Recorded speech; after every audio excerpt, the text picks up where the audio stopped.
And ಇದೇ December 25th ಬರ್ತಿದೆ. And ನಾನು ಅವ್ರ ಬಗ್ಗೆ ಜಾಸ್ತಿ ಹೋಗ್ಲಲ್ಲ, ಯಾಕೆಂದರೆ ಸಾಮಾನ್ಯವಾಗಿ ಸುದೀಪ್ ಸರ್ ಬಂದ್ಬಿಟ್ಟು ಯಾರ ಬಗ್ಗೆನೂ ದ್ವೇಷ ಆಗಲಿ, ಯಾರ ಬಗ್ಗೆನೂ ಅಸೂಯೆ ಆಗಲಿ, ಯಾರ ಬಗ್ಗೆ ಕಿಂಡಲ್ ಮಾಡೋದಾಗಲಿ ಮಾಡಿದವರಲ್ಲ ಇವತ್ತಿನವರೆಗೂ. ನನಗೆ ತುಂಬ ಹತ್ರದಿಂದ ನೋಡಿದ್ದೀನಿ ಅವ್ರನ್ನ. ಸೊ ಅದರಿಂದ ಹೇಳ್ತೀನಿ, ಕನ್ನಡ ಸಿನಿಮಾ ಡಿಸೆಂಬರ್ ತಿಂಗಳಲ್ಲಿ 3 ಸಿನಿಮಾ ಬರ್ತಿದೆ. ಓಕೆ, 3 ಸಿನಿಮಾಗಳು. ಆಮೇಲೆ ಯಾವುದೇ ಸಿನಿಮಾಗಳು ಬಂದ್ರೂ ಅವರು ಒಂದ್ಸರಿ ಮಾರ್ಕು ಮತ್ತು 45 ಎರಡು ಬರ್ತಿದೆ ಅಂತ ಕೇಳ್ಬಿಟ್ಟೆ ನಾನು. ಅವಾಗ ಚೆನ್ನಾಗಿ ಹೇಳಿದ್ರು ಅವರು. ಅರ್ಜುನ್ ಕೇಳ್ದ ನನಗೆ, ಅರ್ಜುನು ಅವರ ಹುಡುಗನೇ ಅರ್ಜುನ್ ಜನ್ಯ ಕೇಳ್ದ, ಸರ್ ಏನು ಮಾಡೋದು ಸರ್ ಅಂತ.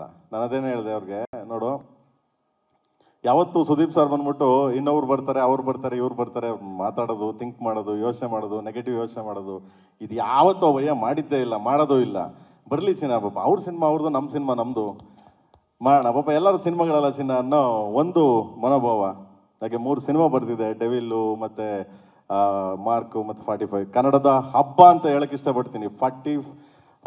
ಡಿಸೆಂಬರ್ 2025 ಇಯರ್ ಎಂಡು ಕನ್ನಡದ ಬಹು ದೊಡ್ಡ ಹಬ್ಬ, ಕನ್ನಡದ ಹಬ್ಬ ಅಂತ ಹೇಳ್ತೀನಿ. ಯಾಕೆಂದರೆ ಹೈದರಾಬಾದ್ ಆಗಲಿ, ಚೆನ್ನೈ ಆಗಲಿ, ಬಾಂಬೆ ಆಗಲಿ, ಯಾವುದೋ ಸಿನಿಮಾಗಳು ಬಂದಾಗ ಎಲ್ಲರೂ ಒಗ್ಗಟ್ಟಾಗಿ ಬಂದು ಸಿನಿಮಾಗಳು ನೋಡ್ತಾರೆ ಅವರವರು. ಹಾಗೆ ಕನ್ನಡ ಸಿನಿಮಾ ದಯವಿಟ್ಟು ನೋಡಿ. ಹಂಗೆ ಇನ್ಸ್ಪೈರ್ ಡಾರ್ಲಿಂಗ್, ನಮಗೆ ಇನ್ಸ್ಪೈರ್ ಯಾಕೆ ಹೇಳಿ?